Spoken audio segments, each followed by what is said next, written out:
Hi guys, welcome to my channel. कैसे हैं आप लोग। तो शुरू करते हैं हम लोग अपना आज का लेक्चर हमारा होने वाला है कि स्टैम्पीड क्या होता है, कैसे होती है, कैसे इसको रोक सकते हैं, क्या क्या मेजर्स हैं, एनडीएमए की गाइडेंस क्या है, इन सब के बारे में हम लोग बहुत इस तरीके से बात कर लेंगे।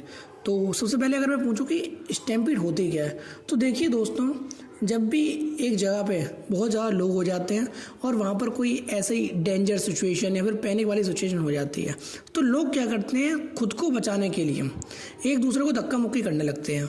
उसमें क्या होता है, फिर कुछ लोग किसी के नीचे आ जाते हैं, दब के मर जाते हैं। उसे ही हम लोग कहते हैं स्टैम्पीड। जैसा कि आपने सुना होगा त्रिवेणी संगम, जब महाकुंभ के टाइम पे लोगों ने त्रिवेणी संगम वाली जगह पे नहाने के लिए एक दूसरे को धक्का मुक्की देना चालू कर दिया, उसकी वजह से बहुत लोग मरे। बहुत रिसेंट एग्जांपल है तो आरसीबी वाली जो रैली निकली थी, फिर वहाँ पर देखिए कितने सारे लोग मरे, किसकी वजह से, स्टैम्पीड की वजह से। न्यू दिल्ली रेलवे स्टेशन वाला हो गया। तो ये सारे कुछ एग्जांपल्स हैं। एक रिपोर्ट आई थी जिसमें बोला गया था कि 2000 से लेके 2013 के बीच में लगभग 2000 लोग हैं जो कि स्टैम्पीड के द्वारा मारे गए। और एक रिपोर्ट आती है 2013 में दोस्तों, जो कि पब्लिश हुई थी international journal of disaster risk reduction में, जिसे हम लोग बोलते हैं IJDRR। उसमें ये पब्लिश हुई थी, जिसमें बोला गया था कि 79% ऑफ जो स्टैम्पीड होती है वो कहाँ होती है पता है आपको, वो होती है रिलीजियस जगहों पे। वो कैसे, देखिए होता क्या है, एक साइकोलॉजी वहाँ पर काम करती है जिसे कहते हैं क्रेज बिहेवियर साइकोलॉजी। उसमें क्या होता है, लोगों को लगता है कि अगर वो इस चीज़ को पहले कर लेंगे तो उनकी विश फुलफिल हो जाएगी। इच्छा पूर्ति के लिए ये सब लोग चीज़ें करते हैं। जैसे त्रिवेणी संगम वाला हुआ, तो लोगों को ऐसा लगता था कि अगर हम लोग त्रिवेणी संगम में जाके नहा लेंगे तो हमारी इच्छा बहुत जल्दी पूरी हो जाएगी। तो इसलिए आप देखिए कि लोगों ने एक दूसरे को धक्का मुक्की करनी चालू कर दी। जबकि महाकुंभ तो महाकुंभ है, आप चाहे त्रिवेणी संगम में नहाइए, चाहे उसके आसपास वाले इलाके में जाइए, थोड़ी दूर नहा लीजिए, है ना। आपके मन में भावना होनी चाहिए। लेकिन चलिए मैं यही मान लेता हूँ कि लोगों को त्रिवेणी संगम में ही नहाता, तो आप क्या कर सकते थे कि कोऑर्डिनेशन, एक दूसरे से कोऑर्डिनेशन करके भी आप आराम से आ सकते थे। आप आते, एक डुबकी मारते भैया निकल जाते। जरूरी क्या, आप पूरा उसमें एकदम स्विमिंग ही कर दो जाके। ये चीज़ थी एक। फिर ये तो क्रेज बिहेवियर थ्योरी होगी। एक थ्योरी और होती है जिसको हम लोग कहते हैं ब्लैक होल थ्योरी। इसमें क्या होता है कि जब भी कोई पैनिक करने वाली सिचुएशन आती है तो फिर वहाँ पर लोग एक दूसरे को धक्का दे के भाग जाते हैं। जैसे मैं बात करता हूँ, एक रूम है हमारे पास, ये एक रूम है, वहाँ पर कुछ लोग बैठे हुए हैं, एक यहाँ पर, एक यहाँ पर, एक यहाँ पर, और कुछ लोग यहाँ पर भी हैं, कुछ लोग यहाँ पर भी हैं, ठीक है ना। अब एकदम से एक सिचुएशन आती है जिसमें अर्थक्वेक आ जाता है, तो पता है ये आगे वाले लोग क्या करेंगे, ये लोग खुद तो भागेंगे लेकिन पीछे वाले लोगों को ना धक्का दे के भागेंगे। अब ये इनको धक्का देंगे, ये इनको धक्का दे रहे, ये इनको धक्का दे रहे। अब इनमें कुछ लोग होंगे जो नीचे गिर जाएंगे। अब पीछे वाले लोग होंगे, उन्हें भी जल्दी होगा कि भैया रूम से निकलना है, तो वो लोग ये नहीं देखेंगे कि कोई उनके पैरों के नीचे आ रहा है, वो लोग आगे जाएंगे। अच्छा, इसमें इन लोगों की भी गलती नहीं, पीछे वालों की या फिर आगे वालों की नहीं।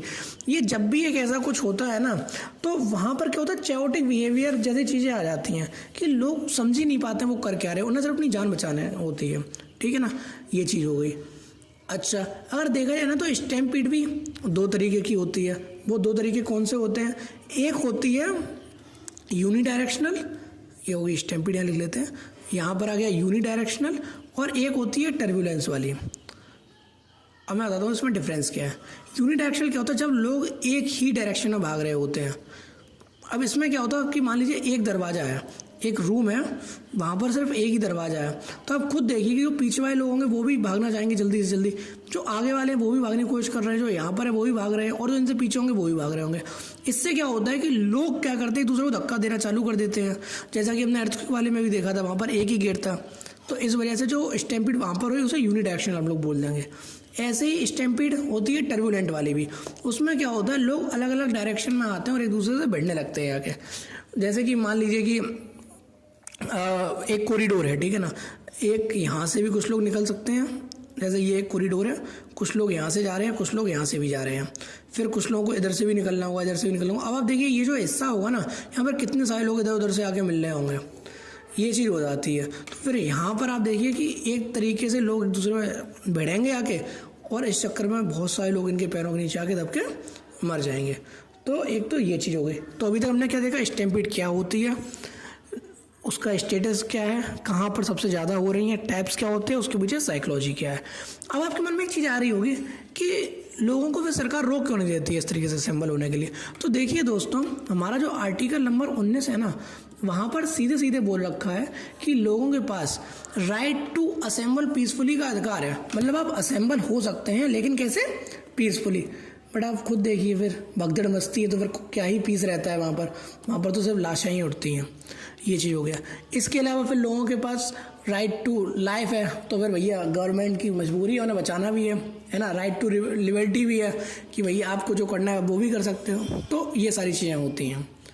अब हम लोग बात कर लेते हैं कि किस तरीके से हम लोग इस चीज़ को मैनेज कर सकते हैं, क्या क्या फैक्टर्स रहते हैं। तो सबसे पहले अगर हम लोग फैक्टर्स की बात कर लें तो एक तो फैक्टर होता है दोस्तों, जो कि होता है साइकोलॉजिकल फैक्टर। हम फर्स्ट वाली पॉलिसी। कौन सी वाली पॉलिसी? हम फर्स्ट वाली पॉलिसी। इसके तहत क्या होता है कि लोगों को ये रहता है कि हम सबसे पहले चले जाएं।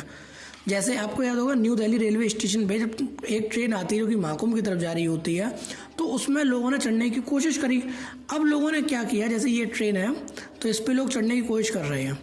अब ये लोग पता क्या कर रहे हैं, ये लोग खुद तो चढ़ रहे हैं, अब पीछे वालों को धक्का देना चालू हो गए। अब सबको चढ़ना है इस ट्रेन में, तो धक्का मुक्की ऑब्वियसली चालू हो जाएगी। जो इस जगह पे लोग आएंगे वो लोग मर जाएंगे। ठीक है ना। ये हो गया साइकोलॉजिकल बिहेवियर। दूसरा बिहेवियर होता है कि बहुत ज़्यादा क्राउड हो जाती है ना। सफोकेशन की वजह से भी इंसान डेथ की तरफ हो जाता है अग्रसर। ये हमें कैसे पता चलता है? जैसे आप लोग देखिए आरसी वाले में क्या हुआ, बहुत ज़्यादा क्राउड आ गई थी एकदम से। इतनी उम्मीद नहीं थी मैनेजमेंट को कि इतनी क्राउड आ जाएगी। तो उसमें क्या होता है कि उसमें भी लोग वही फिर दब के मर जाते हैं।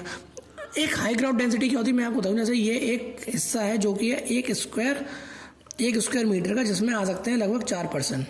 ठीक है ना। ये आ गए 4 पर्सन, 1 2 3 4। लेकिन आप देखिए कि जब इसी हिस्से में जब 4 से ज़्यादा लोग हो जाते हैं, और सुना जाता है आरसी वाले में तो यहाँ पर 8 लोग हो गए थे, तो आप सोचिए कि ये कितना ज़्यादा हाई डेंसिटी वाली चीज़ हो गई। तो फिर इस वजह से फिर लोगों के दम घुटा, कुछ लोग नीचे आए और मर गए, जिसमें देखे गए थे कुछ बच्चे भी ख़त्म हुए थे। फिर एक आता है पुअर क्राउड मैनेजमेंट, जो कि महाकुंभ में थोड़ा सा देखने को मिला। जब आपको पता है कि इतने ज़्यादा श्रद्धालु आ सकते हैं वहाँ पर, तो आपको और ज़्यादा क्राउड मैनेज करनी चाहिए थी। फिर lack of coordination. Triveni Sangam में जैसे कि मैंने आपको बोला कि लोग आते आराम से नहा के एक डुबकी मार के ये चले जाते। अब नहीं, उनको तो भाई पूरी स्विमिंग करनी है। उसमें भी क्या हुआ, एक दूसरे को धक्का मुक्की दे के नहीं हम पहले जाएंगे। तो फिर उस चक्कर में जब आप एक दूसरे से कोऑर्डिनेट नहीं करोगे, तो उसके चक्कर में आप लोगों के बीच में युद्ध होगा। मतलब युद्ध इन द सेंस कि धक्का मुक्की होगी, और उसके चक्कर में भी फिर आप मौत के शिकार हो सकते हो, जैसा कि त्रिवेणी संगम वाले केस में हम लोगों को देखने को मिलता है। फिर एक फैक्टर काम करता है जो रूमर्स और मिस इन्फॉर्मेशन वाला, तो बहुत ही ज़्यादा ऑब्वियस हो जाता है कि जैसे आप मान लीजिए एक रूम में बैठे हुए हैं, और वहाँ पर एकदम से मैं बोल दूँगा कि अरे भाई यहाँ तो बॉम्ब रखा हुआ है, वो कभी भी फट सकता है। तो आप एकदम से भागने की कोशिश करेंगे, उस भागना है, फिर धक्का मुक्की होगी, फिर एक दूसरे के ऊपर से लोग निकलेंगे। आप देखो एक तरीके से, तो मैं इसको पता, ये नेचुरल डिजास्टर नहीं है, लेकिन ये पता कौन से है, ये ह्यूमन मेड डिजास्टर जरूर बन जाती है। लोग इतना ज़्यादा पैनिक कर जाते हैं कि लोग एक दूसरे ये नहीं देखते कि खुद को बचा रहे हैं, वो बस खुद को बचाने के चक्कर में दूसरों को घायल जरूर कर देते हैं। तो ये एक चीज़ है। ऐसा ही हमें देखने को मिला था चामुंडा देवी टेम्पल में, जहाँ पर एकदम से मिस इन्फॉर्मेशन फैल गई थी, जिसकी वजह से लोगों ने एक दूसरे को कुचल के आगे बढ़ने की कोशिश करी। अच्छा, इसमें ना कुछ स्ट्रक्चरल इश्यूज भी होते हैं। जैसे अगर आप देखो कि कहीं जहाँ पे पुअर लाइटिंग है, जहाँ पर लाइटिंग बहुत डिम है, तो आपका वहाँ पर एकदम से सफोकेशन सा होने लगेगा, आपको अजीब सी फीलिंग आने लगेगी, आपको पैनिक जैसा लगने लगेगा। या फिर कहीं पे एकदम से रोड ब्लॉक कर दी जाए। जैसा कि आप देखो, जैसा कि मैं आपको एग्जांपल देता हूँ, जैसे एसआरसीसी का एग्जांपल देता हूँ आपको। एसआरसीसी में जब सीधे मौत आया था, तो उन्होंने क्या किया, जैसे एक रोड इधर जा रही थी और एक रोड इधर जा रही थी, तो यहाँ पर ना उन्होंने बैरिकेडिंग लगा दी थी। अब जो इधर वाले बच्चे हैं ना, वो बाहर ही नहीं निकल पा रहे थे, उनके बीच में एकदम से पैनिक वाली सिचुएशन हुई कि हम क्यों नहीं निकल पा रहे हैं, है ना। ये चीज़ हो जाती है। तो वे जब रोड ब्लॉक हो जाती है, तब भी ये घटना होने के चांसेस बढ़ जाते हैं। इसीलिए हम लोग बोलते हैं कि हमेशा ज़्यादा से ज़्यादा रास्ते बनाइए जिससे लोग पास हो सकें। ये एक चीज़ हो जाती है। अच्छा, एसआरसीसी वाले में कोई ख़त्म नहीं हुआ था, बस ये मैंने एक एग्जांपल देने के दिया ताकि आप लोग समझ सको। फिर बहुत ज़्यादा क्राउड फ्लो हो जाए, जैसे आरसी में देखने लगे, फॉल्टी डिज़ाइन हो, बिल्डिंग कोलैप्स कर जाए, ये सारी चीज़ें। फिर कहीं आग वगैरह लग जाए, तो फिर आप देखो लोग भागते हैं, अर्थक्वेक सिचुएशन जैसे मैंने बताई। इसका आप देखो इम्पैक्ट कितना बड़ा होता है कि लोगों की जानें जा रही हैं, जो बच जाते हैं उनको साइकोलॉजिकल ट्रॉमा हो जाता है, इंफ्रास्ट्रक्चर डैमेज हो जाता है, इकोनॉमी को कितना ज़्यादा आप देखिए कि दिक्कत आती है इकोनॉमी को। फिर जब ये घटना हो जाती है उसके बाद हेल्थ केयर सेक्टर में कितने एकदम से आपको बेड की ज़्यादा ज़रूरत पड़ती है, नर्स वगैरह की ज़रूरत पड़ने लगती है, आपको एम्बुलेंस की ज़रूरत पड़ने लगती है, आपको बहुत ज़्यादा एम्बुलेंस की ज़रूरत पड़ती है। फिर आपका जो ट्रस्ट है वो गवर्नमेंट के ऊपर से हटने लगता है ना। आपको लगता है गवर्नमेंट कुछ कर ही नहीं पा रही हो जगह पे, अथॉरिटीज़ पे आप ब्लेम गेम खेलने लगते हो। फिर उसके अलावा जो लोगों का जो ट्रस्ट है, जो सोशल साइड्स पे, रिलीजियस साइड्स पे, वो कम होने लगता है। तो ये सारी जैसे ये ट्रस्ट की बात मैं इसलिए बोल रहा हूँ, जैसे महाकुंभ में जब स्टैम्पीड हो गया उसके बाद आप देखो कि सिचुएशन बहुत कंट्रोल में आ गई थी, बहुत कम लोग फिर जाने लगे थे, मतलब कम नहीं गए उतने ही ज़्यादा, बट थोड़े से लोग जो जाने वाले थे उन्होंने अपने आप को रोका नहीं, हम 2-4 दिन बाद जाएंगे, ये सारी चीज़ें। इसी के लिए इस चीज़ को कंट्रोल करने के लिए एनडीएमए ने कुछ गाइडलाइंस भी दी हैं, जैसे हम लोग बोलते हैं एनडीएमए होता है नेशनल डिज़ास्टर मैनेजमेंट अथॉरिटी। इसने क्या क्या गाइडलाइंस दी हैं? पहली गाइडलाइंस है कि कैपेसिटी प्लानिंग होनी चाहिए, आपको पता होना चाहिए कि कितने लोग आ रहे हैं। दूसरी बोली कि क्राउड कंट्रोल के लिए चीज़ें होनी चाहिए, कहाँ बैरिकेड लगाना है, कितने लोग वहाँ पर ज़रूरत होंगे, इसके लिए ये चीज़ हो गई। तीसरी चीज़ हो गई कि आपको पता होना चाहिए कि वहाँ पर रिस्क कितना हो सकता है, तो रिस्क एनालिसिस होना चाहिए ताकि उसके हिसाब से आप पहले से ही एम्बुलेंस वगैरह वहाँ पर खड़े कर सको। फिर आप देखोगे अगर आपको पहले कोई वहाँ पर फेलियर हो चुका है तो आप उस चीज़ को एनालाइज करके उस चीज़ को बेटर करने की आप कोशिश करिए। और फिर लास्ट है कि एक टीम बनाइए जो कि तुरंत एक्शन में आए अगर ऐसा कुछ होता है, ठीक है, तो develop a course of action. इस चीज़ को आप लोगों को ध्यान में रखना है, जो कि एनडीएमए की गाइडलाइंस है। अब वीडियो यहाँ खत्म हो गया। अब 2-3 चीज़ें मैं आप लोगों को बताना चाहूँगा। देखिए, ये मेरी साइड से गाइडलाइंस हैं, तो हम लोग यहाँ पे लिख लेते हैं किशन की गाइडलाइंस, किशन गाइडलाइंस, ठीक है ना। इसमें सबसे बड़ी गाइडलाइन ये है कि आप ना एक सिविक सेंस रखिए। आप ये समझिए इस चीज़ को कि एक दूसरे को धक्का देने से, बुरा भला बोलने से या फिर खुद आगे बढ़ने से आप सिर्फ प्रॉब्लम को इनवाइट कर सकते हैं, आप कभी उस प्रॉब्लम को ख़त्म तो नहीं कर सकते। अगर आपको लगता है कि आप 5 मिनट एक्स्ट्रा वेट करके भी दर्शन कर सकते हैं तो आप 5 मिनट प्लीज़ एक्स्ट्रा वेट कर लीजिए। आपको अगर ऐसा लगता है कि अगर मेरे से पहले कोई चला जाएगा उसके बाद हम जा सकते हैं तो आप जाइए। अगर आप एक लाइन में खड़े हैं तो आप नॉर्मल से खड़े रहिए, अपनी बारी का आने का वेट करिए। इसके अलावा कुछ चीज़ें गवर्नमेंट के लिए, अथॉरिटीज़ के लिए मैं बोलना चाहूँगा। आई नो वहाँ तक वीडियो नहीं पहुँचने वाला, बट मैं बोल देता हूँ, ठीक है ना, कि आप पहले बेटर डिज़ाइन बनाइए। आपको लाइव सर्विलेंस रखना चाहिए कि कैमरा किस तरीके से सेट है, आपको समझ में आ रहा है कि हाँ वहाँ पर ये सिचुएशन बन रही है, कहीं थ्रेड व्रेड ना आ रहा है, इन चीज़ों की आप देखिए।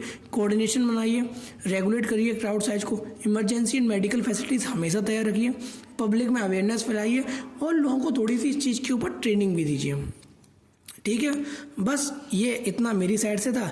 इसके अलावा एक मैं यही सोच रहा था कि हर इंसान के लिए ना अलग अलग जैसे मैनेजमेंट सिस्टम होता है। जैसे अगर ओल्ड लोगों की बात करी जाए तो उनके लिए अलग होगा, यंग लोगों के लिए अलग होगा, वुमेन्स के लिए थोड़ा सा अलग होगा।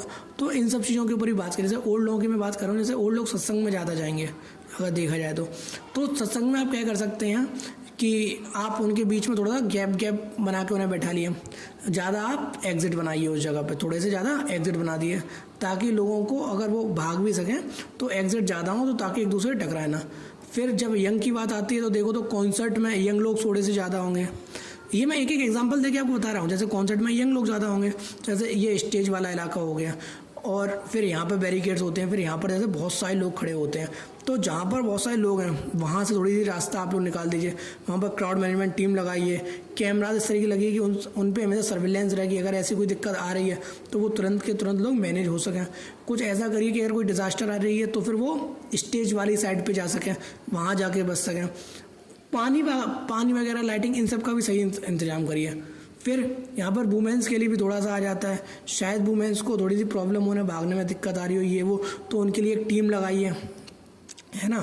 फिर एंट्री एग्जिट का तो हमेशा रहना ही चाहिए, सफोकेशन की उन्हें प्रॉब्लम ना हो वुमेंस को।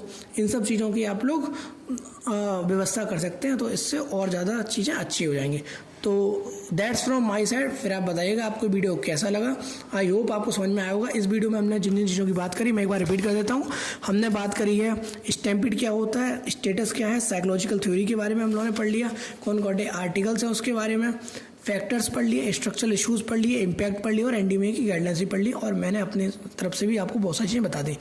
तो थैंक्स फॉर वॉचिंग, फिर आप आगे भी देखिएगा video and have a good day.